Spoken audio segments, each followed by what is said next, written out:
Oke. Kenapa mencintai diri sendiri itu dilekatkan dengan tema berdamai dengan keadaan? Karena saya seringkali menjumpai klien yang datang itu menginginkan adanya perubahan pada orang lain, menginginkan adanya perubahan pada keadaan. Namun, terlalu terfokus di situ, terlalu fokus pada hal eksternal di luar dirinya. Sedangkan dia sudah habis duluan tuh energinya pada hal yang nggak bisa dia kontrol. Oleh karenanya, untuk aspek-aspek yang sebenarnya bisa dilakukan, yang bisa dia ada dalam kontrol diri kita, malah justru tidak dilakukan karena energi kita udah selalu habis dengan hal yang menyakitkan di luar diri kita. Kenapa kita perlu lagi kembali ke diri sendiri? Pasangan, anak, keluarga, orang tua, mertua, atau orang lain itu di luar kontrol diri kita. Dan kita tidak dimintain pertanggungjawaban atas hal yang di luar kontrol diri kita. Allah akan nanya, apa yang sudah kamu lakukan atas hal itu? Tapi kalau misalnya beliau, orang tersebut itu masih tetap tidak berbuat baik, ya, atau mungkin dalam konteks hubungan relasi dengan pasangan, misalnya dia menzolimi kita, kita juga tidak bisa untuk terus-terusan menggenggam erat untuk beliau berubah.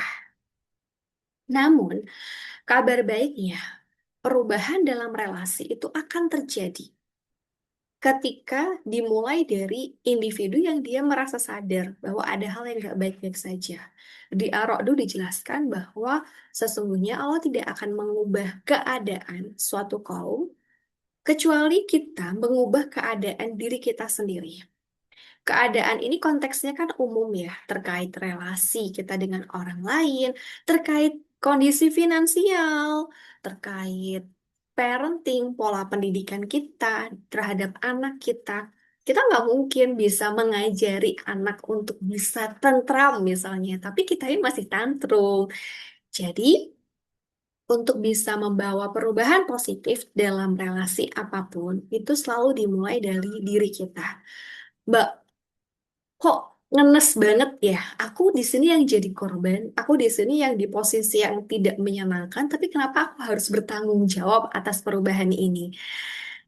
Ya, kabar tidak menyenangkan yang harus saya sampaikan memang itu bahwa em, tentu rasanya nggak mudah ya untuk kita mengambil tanggung jawab yang sebenarnya kita adalah korban dari situasi itu.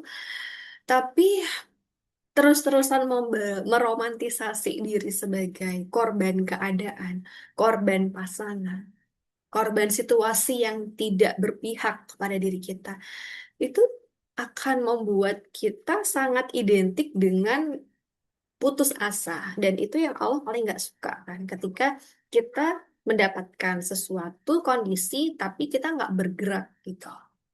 Iya sabar, tapi sabar itu bukan dalam konteks yang pasif.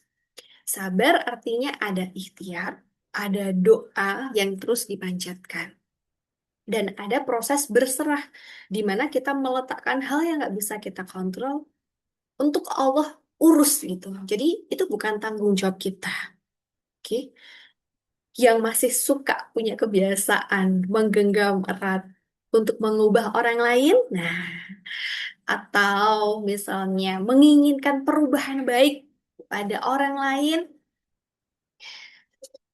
udah nggak bisa terus-terusan seperti itu ya, Bu, karena kita nggak akan bergerak kemana-mana. Niat baik boleh, sangat baik untuk kita berharap. Tapi harapan yang dilambungkan terlalu tinggi itu juga akan bikin kita sakit ketika kondisi tersebut tidak sesuai dengan yang kita harapkan. Ya, jadi kita akan bergerak pada arah ke diri kita sendiri karena Allah selalu menghitung semua ikhtiar yang kita lakukan. Ya, Allah nggak sare, Allah nggak tidur. Setiap ikhtiar yang ibu lakukan, setiap usaha yang sudah ibu upayakan, doa yang terus dipanjatkan itu sudah bernilai pahala, sudah bernilai surga. meskipun ternyata keadaan atau orang lain tidak berubah, ya. Oke. Kenapa self love itu penting banget ya untuk kita menyadari sebenarnya apa yang ada dalam kontrol diri kita dan enggak gitu. Atau mungkin seringkali kita menyalahkan diri sendiri, ah kamu nih, gara-gara kamu sih makanya suamimu kayak gini gitu, atau anakmu gini, atau mungkin mertua dan hal lain. Jadi sebenarnya yang bermasalah itu faktor eksternal, tapi kita justru seringkali memberikan kritik yang keras ke diri sendiri. Padahal ketika kita berbicara tentang cinta, kita perlu merefleksikan bahwa definisi cinta sendiri ya, itu adalah sebuah kapasitas. Jadi ini bukan pemberian ya, tapi terus diupayakan. Entah melalui pengorbanan, melalui rasa empati, bahwa kita manusia biasa yang juga pasti akan melakukan kesalahan, kita memberikan perhatian, kasih sayang, kita mau untuk membantu, menuruti perkataan, atau melakukan apapun yang diinginkan. Kalau definisi ini diberikan kepada orang lain, rasanya lebih nangkap gitu ya. Kayaknya, oh gampang banget. Oh ya, berarti aku harus nurutin apa kata dia, apa yang dia inginkan, aku beri, aku korbankan apa yang bisa aku lakukan buat dia. Tapi kalau misalnya tentang diri sendiri, nah gimana tuh? Kita jadinya kayak masih ngawang ya, masih meraba-raba definisinya mencintai diri sendiri. Karena ya barangkali nggak cukup waktu untuk mengalokasikan memenuhi kebutuhan diri sendiri.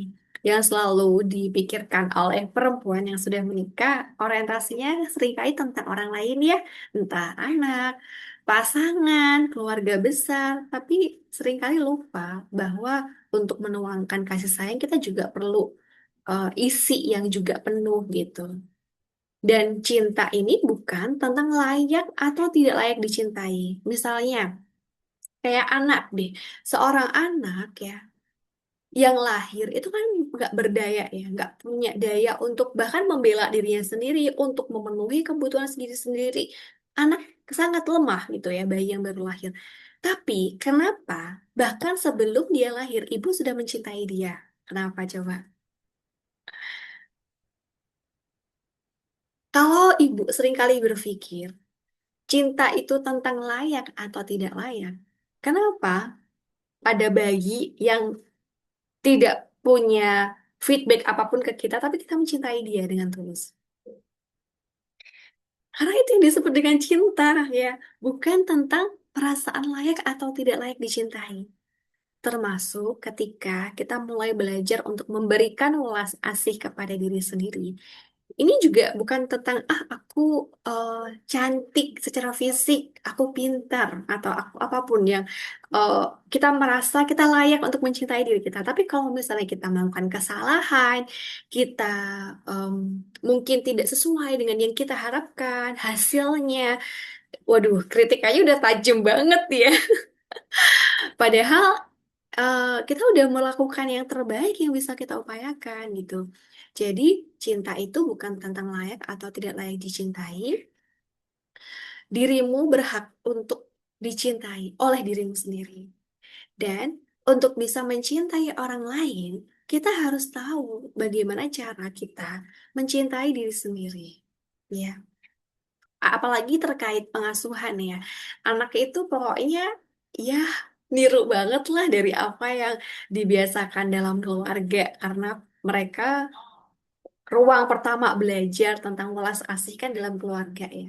Ketika misalnya kita baru memberikan kasih sayang ke diri kita sendiri dan ketika kita mencapai sesuatu gitu ya Bu misalnya, atau kita baru kita seringkali memaki diri kita sendiri dan itu didengar dilihat oleh anak, itu kan juga akhirnya jadi keyakinan-keyakinan yang lama-lama menumpuk gitu ya dalam diri anak bahwa oh kalau misalnya aku bisa diterima itu ketika aku bisa berprestasi ya, ternyata ketika aku banyak punya banyak kelebihan ya, dan aku harus menjadi sesuatu ya ternyata kalau untuk aku diterima, padahal kan enggak ya. Jadi bagaimana definisi kita atas mencintai diri sendiri itu sangat berpengaruh atas ungkapan yang akan kita berikan kepada orang lain. Nah, ini sebagai gambaran nih, ibu-ibu yang sering kali insecure ya, dirimu ya, internal diri kita yang sering kali insecure, itu biasanya akan sering tuh muncul pikiran aku nggak berharga, atau eh, butuh sesuatu supaya menjadi layak gitu ya. Kondisi ini akhirnya memunculkan rasa insecure, rasa tidak aman, rasa tidak nyaman dengan diri sendiri, ya. Dari pikiran, perasaan itu selalu berpengaruh atas perilaku. Wujudnya perilakunya seperti apa? Terhadap anak atau terhadap pasangan ya, misalnya kita seringkali mengekang, selalu menginginkan dia untuk hadir sebagai pelengkap diri kita untuk merasa aman dan nyaman gitu. Jadi kita selalu butuh orang lain untuk bisa memvalidasi atau menemani rasa tidak aman yang kita rasakan. Kalau itu muncul dari orang lain, nah kita bisa ngecek ya. Kalau orang lainnya itu insecure, biasanya dia itu terhadap relasi pertemanan atau relasi dalam pasangan pernikahan ya, seringkali itu berusaha untuk menjadi figur otoritas, sehingga seringkali memberikan aturan-aturan yang mungkin nggak realistis gitu. Supaya apa? Sebenarnya untuk menutupi sisi rapuh dia yang dia ngerasa nggak aman dan nggak nyaman kalau misalnya ada orang yang membantah, ada orang yang tidak menyetujui apa yang dipikirkan. Jadi faktor dominasi itu lebih kuat gitu pada orang yang seringkali insecure. Jadi kondisi itu untuk berusaha mengontrol orang lain itu akan membuat dia merasa lebih berharga, merasa lebih layak karena ada orang yang lebih rentan gitu daripada dia, gitu ya. Pernah nggak jumpain yang seperti ini? Orang lain di sekeliling ibu, di lingkungan ibu, apakah pernah menjumpai seperti itu? Nah, kita masuk ya, bagaimana caranya untuk kita bisa pelan-pelan berdamai dengan segala kondisi yang tidak kita inginkan. Yang pertama, kita perlu identifikasi dulu, Bu. Sebenarnya definisi dari berdamai itu apa sih? Menurut saya, berdamai adalah apa? Silahkan tuliskan di kolom chat. Berdamai itu apa? Ikhlas benar-benar melupakan kesalahan atau fokus hanya ke hal baik-baik saja atau apa yang disebut dengan berdamai. Silahkan tuliskan di chat nanti akan saya baca. Menerima takdir. Oke, apalagi apalagi. Silahkan yang lain dituliskan di kolom chat ya. Kita perlu untuk ngecek dulu ya definisi yang kita aminkan itu. Ini sebenarnya berasal dari mana? Berasal dari pengalaman pribadi kah? Ajaran keluarga? Nasihat dari tokoh tertentu? Tekanan sosial atau apa? Dari mana definisi itu berasal? Apakah definisi itu benar-benar milik ibu? Atau dari eksternal yang kita masih, ya udahlah, jalanin aja sesuai dengan apa yang dinasehatkan, misalnya. Ketika ibu memiliki keyakinan bahwa berdamai adalah hal tersebut, dampaknya seperti apa? Melegakan, menenangkan, membingungkan, atau justru merasa menekan atau terbebani, atau merasa bersalah karena kok aku masih belum bisa husnuzon ya. Padahal suamiku udah berubah misalnya. Suamiku udah nggak nyakitin lagi, tapi kenapa ya aku terus-terusan curiga. Aku terus-terusan merasa nggak aman. Aku harus selalu menginginkan dia selalu berikan kabar dan aku tahu dia di mana. Apa yang dirasakan? Dampaknya apa? Definisi itu bagi kita. Jangan-jangan kita masih seringkali memaknai berdamai itu sebagai sebuah nilai yang fokus pada norma dan harmoni sosial. Keinginan sosial kan mesti kalau ada konflik ya harus damai gitu ya. Kalau ada sesuatu ya udah diambil jalan tengahnya seperti apa, udahlah nggak usah ungkit masa lalu, udah lewat sekarang fokusnya apa, gimana caranya. Yang penting sekarang gitu. Seringkali kita mendefinisikan juga berdamai itu menahan diri. Tidak boleh mengekspresikan yang kita rasakan. Meskipun kita ngerasa marah, benci, kecewa, udah nggak usah. Itu hal negatif dibuang aja. Kamu harus husnuzon, kamu harus fokus pada saat ini. Emosi seringkali ditahan. Padahal, kalau kita mau belajar ulang, berdamai dengan keadaan, berdamai dengan masa lalu, itu adalah sebuah proses. Artinya, dalam 24 jam, dalam 7 hari, dalam 30 hari, selama sebulan, atau dalam setahun, ada fasenya kita bisa ikhlas, tapi ada fase juga di mana kita rasanya balik lagi marah, balik lagi kecewa, balik lagi sedih dengan keadaan ini. Dan itu adalah sebuah proses yang sangat wajar. Karena damai itu sifatnya nggak statis gitu.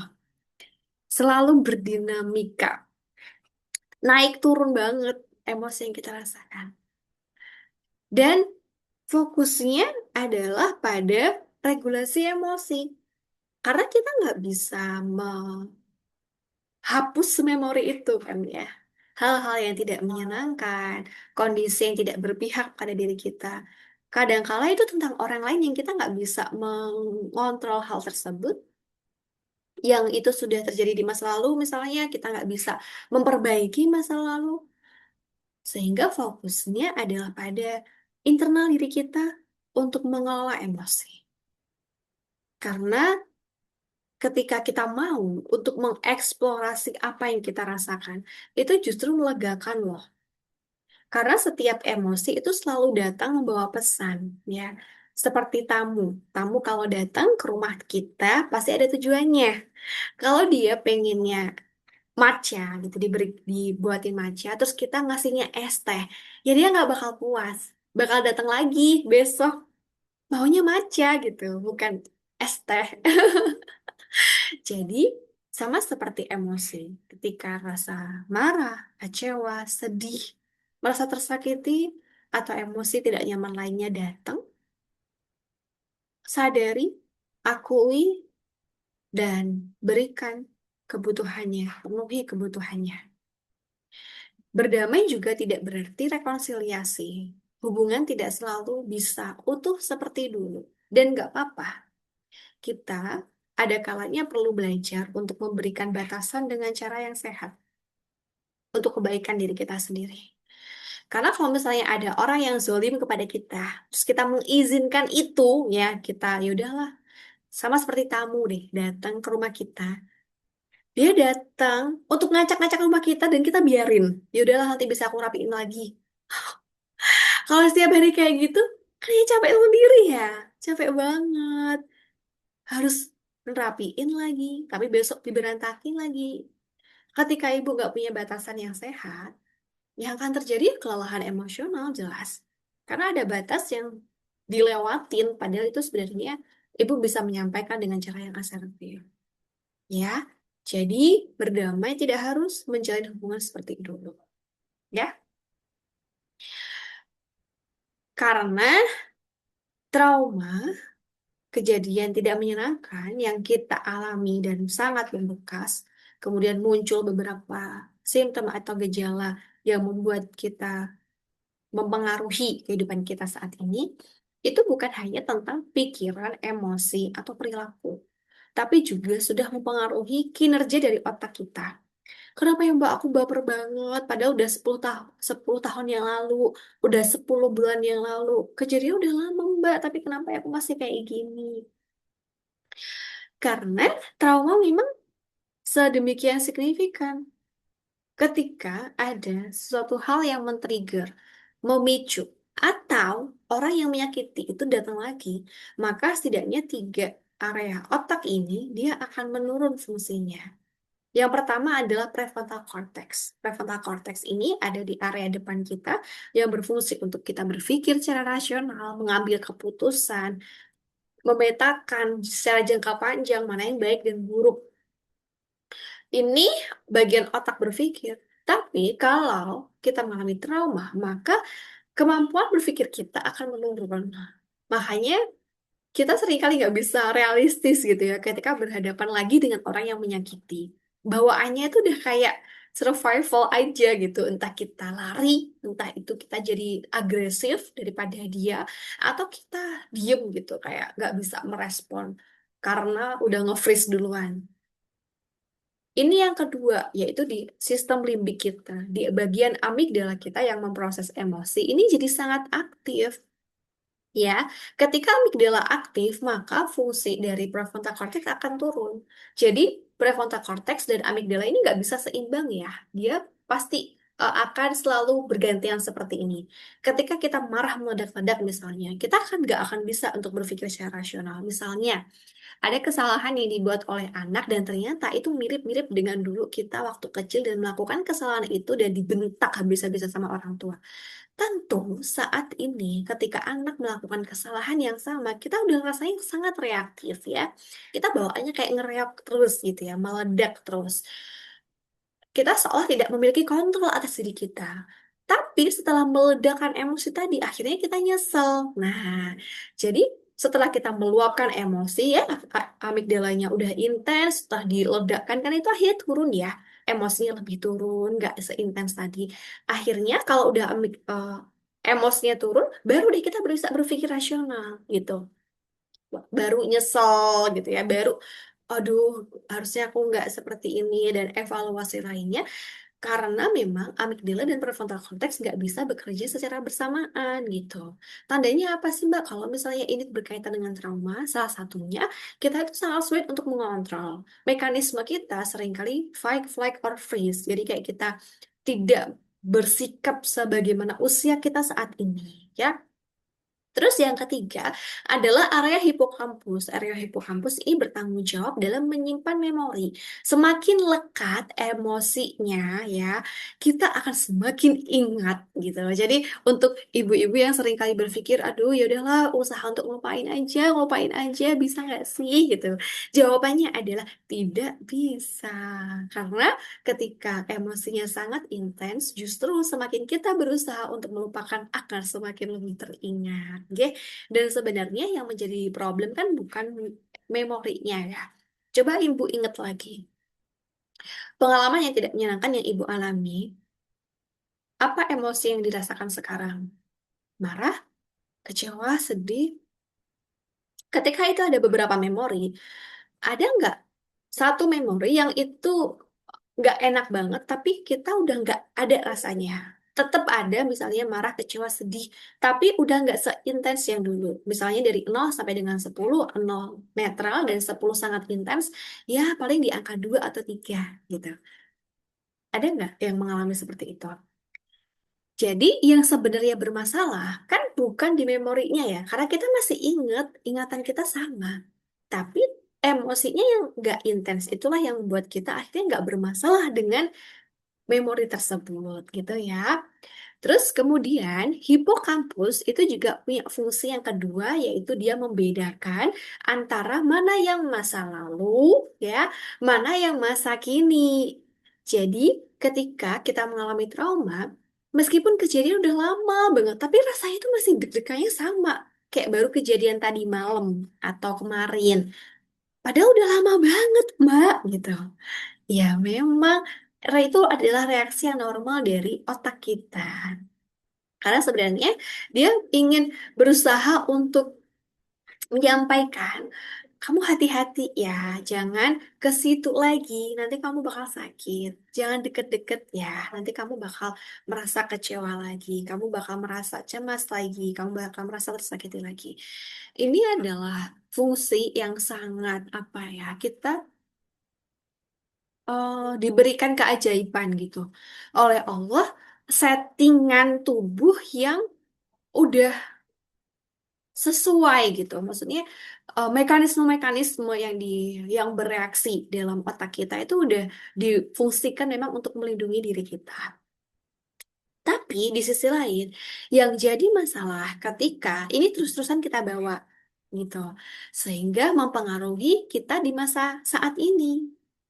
Sehingga yang perlu kita lakukan adalah untuk memulihkan diri kita agar tidak terus-terusan memandang dunia dengan kacamata trauma, memandang orang lain dengan kacamata rasa insecure kita terhadap diri sendiri mungkin, atau ketidaknyamanan lain yang kita proyeksikan di masa saat ini, gitu. Bismillah, kita mulai pelan-pelan proses ini. pulih adalah perjalanan, jadi ada kalanya kita mungkin merasa tidak nyaman dalam menemui luka, tapi secara perlahan ketika kita memberikan welas asih kepada diri kita sendiri, memenuhi kebutuhan yang saat itu mungkin tidak didapatkan, itu akan membuat diri kita akan perlahan melepaskan rasa sakit. Ya, jadi fokus pada prosesnya.